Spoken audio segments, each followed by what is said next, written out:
La tête dans les nuances vous propose sa série Tête à tête. Mon nom est Robert Aubin. À chaque rencontre, je tente de découvrir un peu plus la personnalité, l'expertise et le terrain de jeu des invités que j'accueille. Aujourd'hui, je vous propose d'entrer dans l'univers de M. Jocelyn Jalette, BDiste, illustrateur et auteur. Bienvenue à cette rencontre.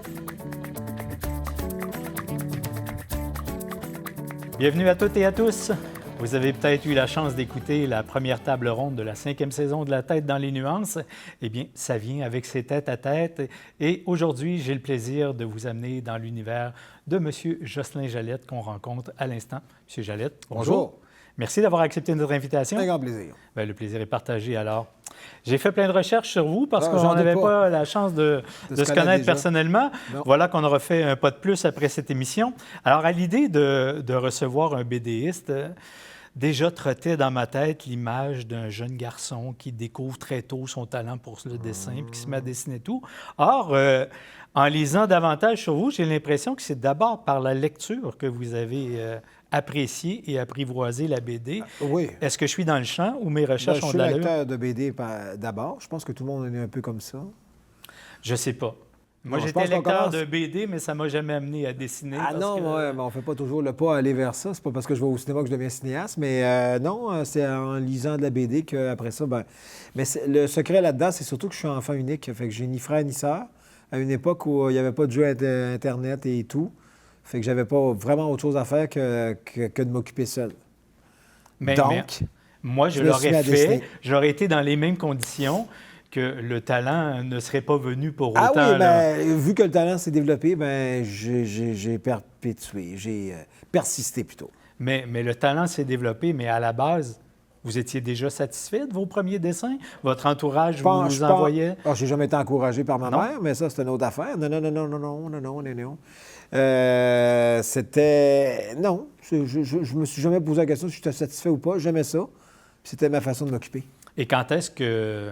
Que j'ai voulu en faire une carrière? Ouais? Peut-être autour de... Tu sais, mon plus vieux dessin, j'avais 12 ans que j'ai conservé. J'ai sans doute dessiné avant. Je me rappelle avoir fait une sorte de dessin animé de Goldorak, là, mais c'est un des rares dessins que je me rappelle avoir fait avant mes 12 ans. Puis après ça, ben à partir de 16-17 ans, j'ai commencé à faire de la BD parce que j'étais militant dans un organisme qui s'appelle Jeunesse du Monde, de solidarité internationale, qu'il y avait à l'époque dans les écoles. Oui, oui. Puis... C'est eux qui réalisaient, je pense, la marche... Non, ça dépend. Non, vous pouvez mélanger avec le Club 2 tiers, là. Ah, peut-être. Il y a Jeunesse du Monde, Jeunesse Canada Monde, c'est pas la même affaire. Puis OK. le Club 2 tiers, c'était autre chose. Mais on était plus, nous, dans les écoles. Mais oui, il y avait une marche, mais c'était au mois de mars pour fêter l'anniversaire de Monseigneur Romero, qui était notre anniversaire à nous. Pauvre M. Romero, assassiné Oui, en évidemment, on 80. connaît l'histoire. Et au moment où vous choisissez de faire carrière, Oui. peut-être pas en disant « je vais faire carrière, mais voilà la Mais chose je vais qui tenter, m'intéresse. en tout cas, je vais tenter, oui. Mais comment on fait ça? Il n'y a pas vraiment d'école de BD au Québec. À l'époque, il n'y en avait pas. Maintenant, il y en a une à Gatineau, mais à l'époque, il n'y Il y en en a avait une pas. à Gatineau. Ça m'a Oui. échappé, par exemple. Ah oui, il y en a une présentement à Gatineau depuis une vingtaine d'années à peu près. Si l'esprit de Jacques Goldstein était parmi nous encore, on pourrait peut-être y demander, mais je pense que ça fait au-dessus de 20 ans. Là. Je connais quelques profs là-bas. C'est pour ça qu'un beau Et festival... ça vous a pas Ben non, mais j'étais effleuré l'esprit d'aller y enseigner?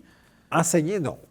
Non? Non. Je suis passionné de vouloir produire parce que je fais de la BD parce que j'ai des choses à dire au niveau de l'histoire, au niveau de sensibiliser les gens sur ce qui se passe un peu dans le monde. C'est ma façon de m'exprimer, là.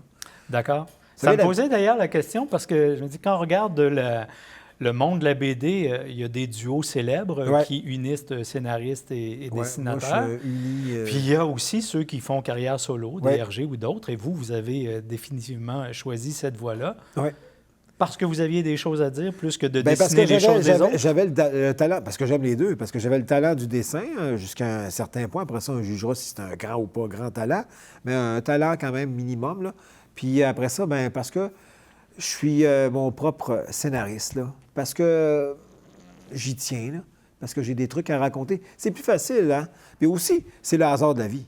Tu sais, si j'avais été un Goscinny ou un Uderzo qui rencontre un jour un Goscinny, là, c'est certain que quand un grand dessinateur rencontre un grand scénariste, ça fait des flamèches comme Astérix, là, ou d'autres choses. Mais c'est le hasard de la vie, là. Je n'ai jamais rencontré quelqu'un qui faisait du scénario, là. Parce que si vous aviez eu un choix à faire dans un duo, c'est le scénario que vous auriez laissé tomber et pas le dessin. Très grande question que je me suis jamais posée. Si j'avais eu le choix à faire, j'aime trop dessiner pour l'abandonner. Fait que j'imagine que j'aurais fait le même choix que présentement, d'être seul.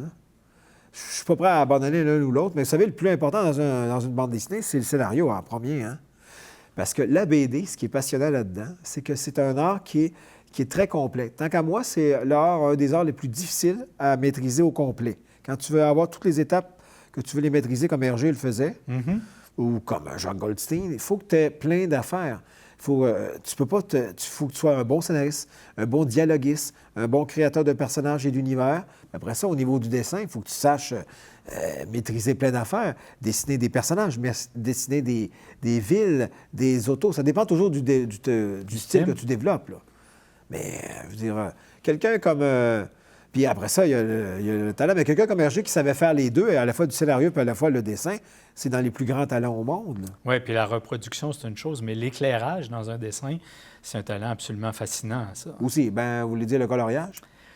Pour moi, l'éclairage, ça va plus loin que le coloriage, c'est-à-dire cette capacité de refléter des traits de lumière, de sentir qu'on est dans l'espace. Pour moi, ça dépasse les couleurs. Oui. C'est quand même des trucs de couleurs, c'est-à-dire les couleurs froides quand c'est l'hiver, quand c'est la nuit. Il y a des trucs visuels comme ça qu'il faut maîtriser aussi.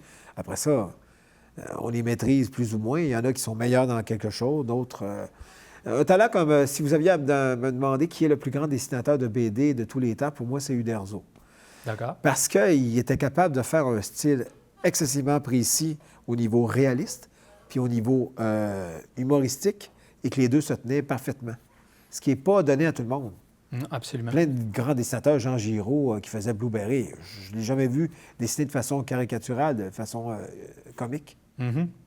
Votre premier personnage naît en 1988. On parle ici de David Gérald, un Québécois d'origine haïtienne qui devient le porte-parole de la majorité de vos histoires.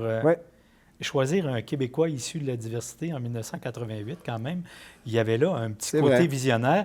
D'autant que quand on voit ce personnage nous raconter, par exemple, l'histoire des Patriotes, on fait... Vous aviez déjà cette idée. Comment il naît ce personnage-là? Pourquoi? Parce que, dans le fond, David Gérald, c'est pour faire différent, parce que tout le monde faisait des personnages blancs.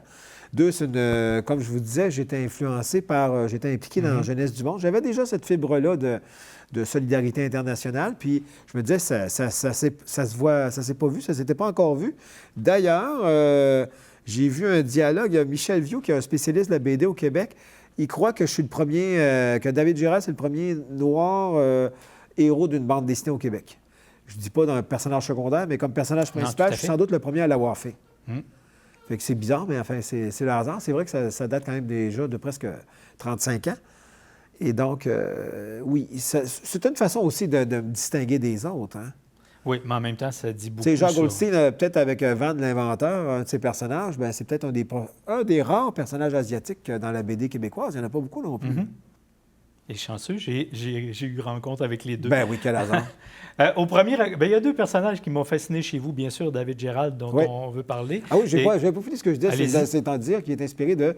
C'était aussi à l'époque de Nelson Mandela, qui allait être libéré, qui a mis l'apartheid par terre. C'est un type extraordinaire. Absolument. Et l'autre personne qui m'a influencé, c'est Julius Racine, qui était mon animateur de pastoral, qui venait d'Haïti. C'est aussi ça, le lien.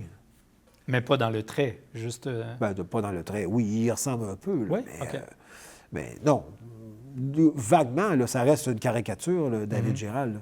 C'est pas un dessin réaliste. Non, tout à fait. Inspiré d'eux. Voilà. Mais c'était un gars qui était dévoué, justement, à la solidarité entre les peuples. Ça m'a influencé là-dessus. Et j'allais vous amener, parce qu'on connaît David Gérald, on n'a pas parlé de Mme Baboune encore. Et on a l'impression qu'à première vue, on s'en va dans deux univers très différents parce que un petit chat, contrairement à un personnage présidentiel, alors que les deux semblent avoir une profondeur qui, encore là, est probablement influencée de vos origines ou de vos implications de mes implications, oui. Ben oui, Mme Baboune, dans le fond, c'est une chatte qui... C'est un personnage qui est né un peu bêtement. J'ai la passion des animaux... puis je sauve des chats errants. Enfin que OK. les chats, c'était... Puis madame, Que vous gardez chez vous après? ben, je les garde, je les fais stériliser, puis quand ils sont assez sociables, je les donne. D'accord. D'ailleurs, si vous voulez un chat, vous m'en parlerez. Vous Mais en avez combien chez vous pour je adoption? devrais peut-être pas le dire à la télé. D'accord. Mais hier, j'en avais 7, là, j'en ai 6, mais j'en ai 3 là-dessus à qui je cherche une famille. Là. D'accord. C'est une rotation tout le temps. Le très message est différente. passé. S'il y en Voilà, a le qui cherchent message un est chat. passé. Puis, ben, les chats, c'est ça. Dans le fond, c'est un peu... Madame Baboune, c'est un chat qui est né comme ça dans une de mes histoires en 2017 sur l'histoire de Louis Riel. C'est un personnage que j'ai rajouté comme ça, chat errante à Montréal, puis adopté par les personnages, un peu comme Idéfix est arrivé dans Astérix. Hein? Vous savez, l'anecdote non, pour ça, je savais Idéfix? pas. C'est tout bête. Idéfix va naître dans le 6e album, Le Tour de Gaulle. Et tout bêtement, Goscinny, le scénariste, va écrire dans son scénario, qui était toujours très précis, en sortant parce qu'ils font le tour de la Gaule, puis ils ramassent des particularités comestibles là, de la France. Puis Goscinny va simplement marquer un petit chien attend à la sortie pendant que les personnages sortent. Là, Uderzo l'écrit. La fois, il ne servait à rien, le chien. Puis après ça, Goscinny, pas Uderzo l'écrit, mais Uderzo le dessine. Et il va demander à Goscinny, écoute, je trouve bien cute le petit chien que j'ai fait. Ça te dérange-tu si je le fais suivre les personnages pour le gag? Fait que vous regarderez à Astérix le Tour de Gaulle. Idéfix ne fait que suivre les personnages, n'interagit jamais dans l'histoire. Et seulement à la fin, il aboie. Puis là, Obélix le remarque, puis il va le prendre. Mais jamais il interagit avec les personnages dans l'histoire. Il ne sert à rien, mais comme à l'époque, le personnage était... Astérix était prépublié dans le journal Pilote, ça a donné le temps aux lecteurs dans les années 60 de trouver ça bien cute, le petit chien. Puis là, ils ont l'idée de faire un concours pour trouver un nom au chien. Et il va devenir Idéfix. Idéfix. Donc, Madame Baboune, c'est un peu ça. C'est un personnage que j'ai glissé comme ça dans une case. Je trouvais ça bien. Puis le personnage s'est mis à faire... J'ai rajouté des commentaires. Et donc, c'est ça l'idée, c'est que c'est un personnage qui fait des commentaires sur comment on vit, nous, les humains. Fait que c'est un peu le même objectif que David, mais à au niveau plus reculé. Ça permet de dire des choses qui n'ont pas à être dites par les personnages et qui n'ont pas nécessairement à être compris par les humains. Mais un personnage qui va prendre quand même de plus en plus d'importance parce qu'on Oui. la retrouve dans la BD intitulée Ah La ouais. première ministre est disparue et Madame Baboune. Madame Baboune, voilà, je vais dire. Ouais. Aussi, une BD qui est consacrée à l'intimidation envers les femmes en Ouais. politique. C'est un- Autre sujet tout à fait d'actualité qui est traité nulle part Oui, mais là, de cette façon-là. Précisons-le, c'est un contrat que j'ai eu du réseau Quand des même. femmes élues de la Nodière. Mais ils ont été très ouvertes d'accepter mon concept. Je leur ai dit, si vous voulez que cette BD-là soit lue par personne, on peut très bien faire une bande dessinée où on va donner des leçons Aseptisé. aseptisées qui vont être ennuyantes. Puis j'ai dit, puis vous n'irez pas chercher un nouveau public. J'ai dit, si vous voulez que ça soit utile, il faut que la BD en soi, son histoire, soit intéressante, même par quelqu'un qui s'en fout de votre thème. C'est ce qu'ils ont accepté comme concept. Puis Madame Baboune, le principe, c'est un peu comme le marsupilami. Vous savez, le singe Oui, jaune tout à là, dans fait. Spirou, là. Dans le fond, le marsupilami qui est avec Spirou n'est pas le même individu qui est dans les albums du marsupilami, mais c'est le même personnage. Comprenez-vous? C'est pas le même individu, mais il y a toujours la même personnalité. Madame Baboune, elle peut être avec quelqu'un d'autre dans ses histoires, avec un autre maître. Elle n'est pas toujours avec David. David n'est pas dans la première ministre est disparue. C'est la chatte de cette première ministre-là. Mais c'est le même personnage dans Oui, sa oui, tout à philosophie. Mais ce livre n'est pas disponible en Ben non, librairie. c'est Est-ce que... ben non, c'est une édition privée, dans le fond. C'est une subvention. Il y a 500 copies qui ont été faites de cette BD-là, puis c'est le réseau des femmes élues qui distribue dans la région de la Nodière. Bon, alors on va C'est souhaiter bien dommage, mais comme un inédit un jour. on va souhaiter qu'un éditeur ouvre la porte parce que Ouais. c'est vraiment quelque chose qu'on aurait tous intérêt à lire. Je vous amène sur un autre médium Ouais. parce que vous disiez tantôt votre amour de ce côté auteur, Ouais. avant même de prendre la plume ou en même temps ou après. Je ne sais pas comment ça se Ça passe n'est ou pas mal en ensemble. même temps, là. Mais vous développez aussi, dans un certain nombre de volumes, ce que vous appelez la BD-ROM, c'est-à-dire où il y a à la fois... Ah, ça a été un concept de mon éditrice. Ça n'a pas du tout levé. Ça OK. n'a pas été plus loin. C'est- Mais c'est j'avais- beaucoup utilisé maintenant. Là. Dans le fond, BD-ROM, c'est BD-roman. Oui, c'est ça. Mais c'est beaucoup plus utilisé, mieux utilisé aujourd'hui par Je me demandais, d'autres, est-ce que ça permet à l'auteur d'aller plus loin? en J'ai disant trouvé ça pendant très quelques pénible à faire. Oui, OK. Ça n'a Parce pas été que, justement, la la révélation. BD, là. c'est pas la même chose qu'un roman. On ne raconte pas de la même façon. Parce que, regardez n'importe quel scénario, un Astérix, là, est-ce qu'on pourrait faire Astérix en roman? On ne l'imagine pas parce qu'on l'a connu dans un seul médium. Non, mais comment être drôle dans un roman? C'est pas pareil. Alors que, tu peux pas dire et Obélix donne un coup de poing et le Romain revole. Et là, alors que l'image dit tout. Il y a une façon très différente de raconter une histoire, là, en roman, en BD ou en cinéma. C'est différent. Tu peux pas faire le même. Il y a des gags dans Astérix qui sont en dessin animé, qui sont pas dans la BD, parce que c'est le son qui fonctionne. Il n'y a pas de chanson dans Astérix, mais dans le dessin animé d'Astérix, oui, il y a le Elles sont suggérées dans quelques phylactères. Oui, mais mais c'est quand même pas... on les entend pas. Ça n'a pas le même impact, là. Non, tout à fait. Alors, on vous retrouve comme BD, on vous retrouve également comme illustrateur. Ouais. On vous retrouve également dans le film d'animation avec l'Assemblée des Six Comtés. Ouais. Et je me disais, c'est quoi le moteur de cette diversité? On a parlé des BD-ROM, on a parlé des commandes. Est-ce que c'est les différentes opportunités que la vie met sur votre table? Oui, absolument. Ou bien vous êtes du type touche-à-tout et vous allez essayer à peu près tout ce qu'on vous propose dans la mesure où la thématique vous rejoint? Jusqu'à une certaine limite, là, mais Oui. Écoutez, quand on est un artiste, peu importe qui, c'est toujours une question de survie, là. Il y a toujours... on recherche aussi le revenu. On n'a aucun revenu fixe, hein? Je veux dire, tous les auteurs, que ce soit même Patrick Sénécal, tu sais... Si tu n'as pas un gros succès qui te draine, qui te permet, comme Astérix, de te consacrer 100 à ce que tu fais, à ton œuvre principale, tu es toujours à la recherche de faire avoir des revenus. Donc, tout artiste pigiste est comme ça. Fait que je fais des animations dans les écoles, je fais des illustrations à gauche, à droite, et c'est pour ça que, depuis 3 ans, j'ai accumulé des BD historiques sur des municipalités. Le hasard total, ou le dessin animé que vous me parliez, ou le réseau des femmes élues. J'ai fait l'histoire de la ville de Prévost, l'histoire de Saint-Ours, puis là, je travaille sur Saint-Norbert. C'est des contrats. Mais j'essaie d'y apporter le meilleur de moi-même, là, puis j'y intègre Mme Baboune, mais c'est des contrats où je suis rémunéré pour le faire. Mais au nombre de BD que vous avez maintenant publiés et qui connaissent un certain succès, il n'y a pas de maison d'édition qui fait... Voilà, on passe la commande, on en veut une par année? Un certain succès, c'est très limité. Mon plus gros vendeur, c'est l'histoire des Patriotes. C'est que 2700 copies, là. Mais il y a aussi des questions de chance et de malchance. On fait un box-office après 500 copies d'un roman. Oui, je sais. Mais enfin, là, je suis à la recherche d'un nouvel éditeur pour mon prochain projet sur le 20e siècle, sur l'histoire de René Lévesque et Charles de Gaulle. Ça, mais je suis en processus, là. Mais c'est à chaque fois à chaque vous fois qui devez prendre les devants. Oui. On vient pas... Des fois, oui. Des fois, les éditions du Phénix m'avaient demandé... parce que j'avais eu une première maison d'édition qui avait fait la première version de l'histoire des Patriotes. Puis, sauf que c'est une petite maison d'édition qui n'avait pas les moyens de réimprimer. Fait que donc, je me suis mis à la recherche d'un nouvel éditeur. Et les éditions du Phénix m'avaient dit, j'aimerais ça publier ce que tu fais, sauf qu'ils ont été rachetés par KO Éditions, qui, eux autres, font aucune promotion du secteur jeunesse. KO Éditions, c'est Louis Morissette et Véronique Cloutier. Donc, ils ont racheté ça, je ne sais pas pourquoi, là. Et donc, tout le monde quitte, de façon, dans le secteur jeunesse, parce que ça ne sert à rien de rester là. Mais c'est pas si grave que ça, parce que là, je suis à la recherche d'un nouvel éditeur qui va vouloir être intéressé à tout. Mais ça fait partie du défi, hein. Déjà que j'ai des éditeurs qui ont déjà été intéressés, il y a beaucoup de gens qui sont obligés de s'auto-éditer au Québec, vous savez. Oui. Pas toujours facile, hein? Non, ça ne doit pas être ce qui est le plus payant, de toute évidence. Non, ça reste que c'est rare.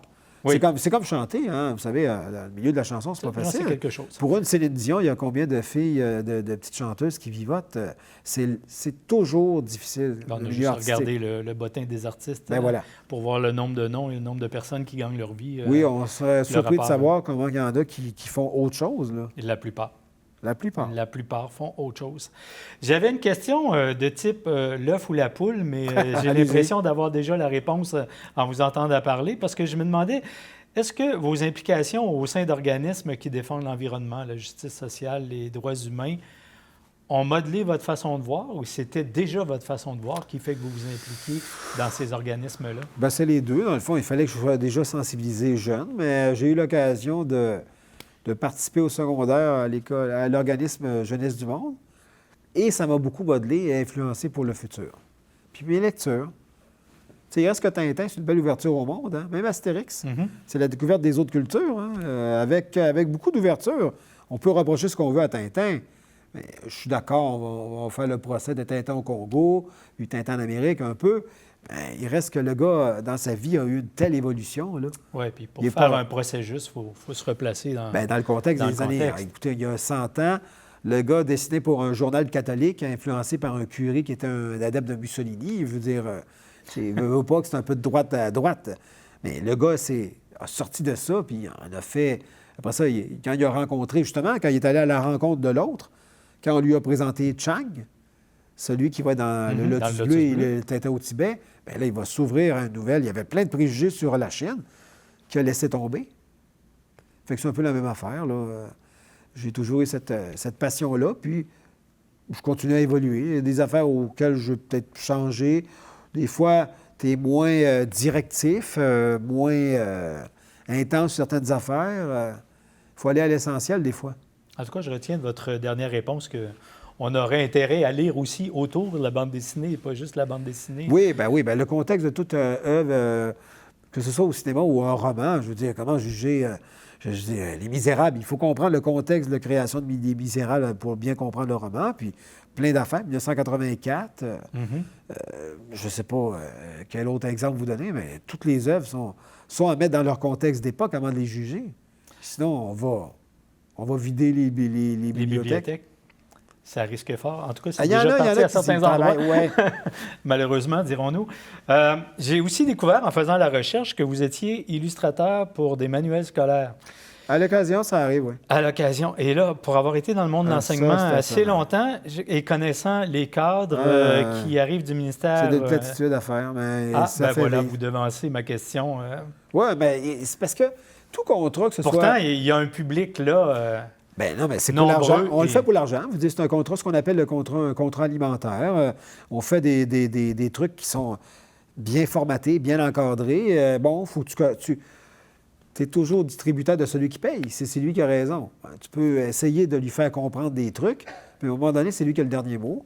Puis le milieu scolaire, c'est assommant parce que là, il faut que tu aies au moins 50 de femmes, bien calculées. Bien, tu pourras dépasser, avoir plus de femmes puis moins de gars, ça, c'est pas grave, mais il faut au moins que tu aies 50 de femmes. Des fois, il y a de l'absurdité. Après ça, il faut que tu aies 25 culturelle, sûrement. Oui, représentation ethnoculturelle. Un minimum avec des gens qui ont des handicaps. Et les lunettes en font partie. Quelqu'un en chaise roulante, oui. Il faut qu'il y ait des gens qui soient différents. Là. Faut que ça me dérange pas parce que je le fais de façon naturelle dans mes BD. Là. C'est chiant des fois d'avoir le calculé, là, mais je le fais de toute façon de façon naturelle. Mais c'est des affaires bien plus subtiles que ça qui sont assommantes, là. Du type? Du type... travailler pour la Société de l'autisme, ça, j'ai trouvé ça lourd. Parce que eux, les gens qui souffrent d'autisme, ils sont sensibles à tout. Fait que là, pas mettre de... Mais ça fait partie des... Pas mettre un reflet, mettons, dans l'écran de l'ordinateur. Tu sais, c'est des affaires qui peuvent te paraître assommantes. Je comprends, ça correspond à un besoin. Bon, je le fais, c'est tout. C'est vrai que c'est des contrats qui ne sont pas enthousiasmants, je vous dirais, intellectuellement, là, si tu le fais pour l'argent. Mais pourtant, je m'étais imaginé à tort, probablement, que ce livre-là, malgré tout ce que... Lequel? Bien, tous ceux que... L'ouvrage pédagogique, je parle. Je n'en nomme pas un en particulier, là, mais l'ouvrage pédagogique, on peut comprendre que c'est une commande alimentaire, mais il donne quand même accès à des centaines, voire des milliers de Québécois, Québécoises qui vont vous découvrir par ça. Oui, mais ça il n'y a pas de transfert vers votre travail, vers vos bandes dessinées par la suite? Je pense pas qu'il y ait vraiment de transfert parce que ils ne vont pas apprécier. Souvent, ça va être des dessins qui illustrent des situations bien précises, bien formatées. Fait qu'ils peuvent pas... le lecteur qui va voir ça, il ne peut pas se dire « Wow! » Il est vraiment bon, le personnage de Mme Baboune. Il ne veut pas découvrir la folie que l'auteur peut avoir en arrière de ça. Là. Je pense pas qu'il y ait une grande influence. C'est vraiment...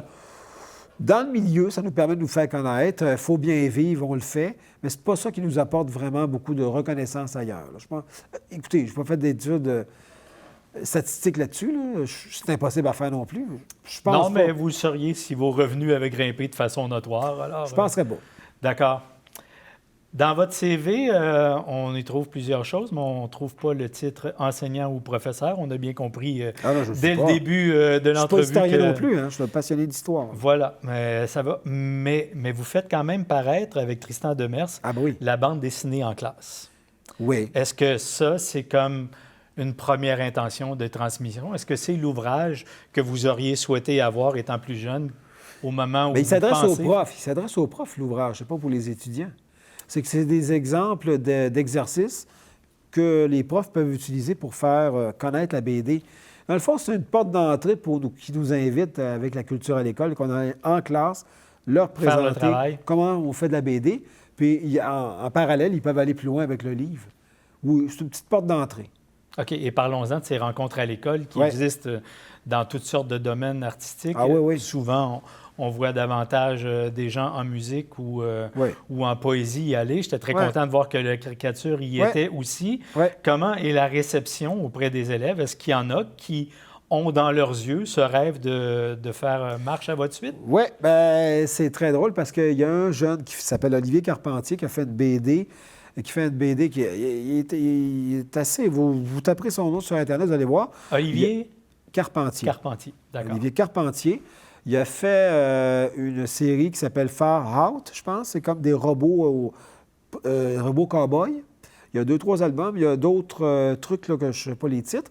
Et il avait été, malheureusement pour lui, il avait fait une bande dessinée pour Juste pour rire. Et avec Gilbert Rozon à l'intérieur, fait que sa BD, malheureusement, c'est à peine vendu. Après ça, tout a été pilonné parce que le scandale de Rozon est arrivé. Tout ça pour dire que c'est un jeune à qui j'avais donné un atelier quand il avait 10 ans. Puis aujourd'hui, c'est le seul exemple que je peux dire que j'ai donné un atelier à un jeune qui est aujourd'hui devenu un professionnel. J'en ai pas d'autres. Mais c'est arrivé, sur la quantité. Mais on n'est pas beaucoup d'auteurs de BD au Québec. Et c'est celui connu, ce qui n'interdit pas qu'il y en ait eu d'autres. Il y en a d'autres qui aient pu en faire chez eux. Puis faire de la BD pour eux ou en publier un petit peu, oui. Mais c'est le seul, Olivier, qui a vraiment fait une vraie carrière, assez pour en vivre, là, de la BD. Là. Monsieur D'être professionnel. On continue de vous lire avec intérêt. Merci et beaucoup. Je souhaite que de plus en plus de jeunes puissent vous rencontrer par ces ateliers à l'école, à la fois pour rencontrer l'humain que vous êtes, mais aussi pour découvrir l'art que vous possédez assez bien. Merci. Merci beaucoup à vous. Plaisir.